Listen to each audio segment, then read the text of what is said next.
Next question, 137th question. What do we call the location where the sun is directly overhead at midnight? So midnight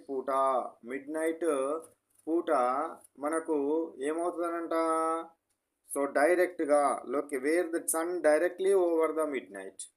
so మధ్యాహ్నం సూర్యుడు నిలువుగా ఉన్న కిరణాల పడే ప్రాంతాన్ని direct vertical rays అంటారు. ఏమంటారు? డైరెక్ట్ వర్టికల్ రేస్ అంటారు. The place under direct vertical rays, Tropic of Cancer, equator during specific days. What do we call the location where the sun is directly overhead at midday, not midnight. Midnight అన్నాను కదా, mid day.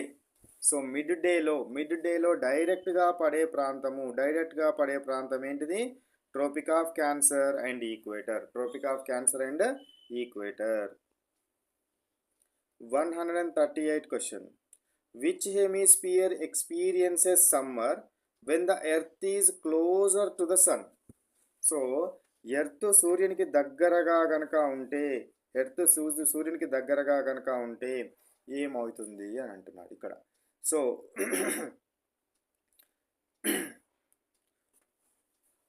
neither seasons are due to tilt, not distance to sun. Which hemisphere experiences summer when the earth is closer to the sun? So earth సన్కి దగ్గరగా వెళ్ళినప్పుడు భూమి సూర్యుడికి దగ్గరగా రావడం వలన ఋతువులు అనేటివి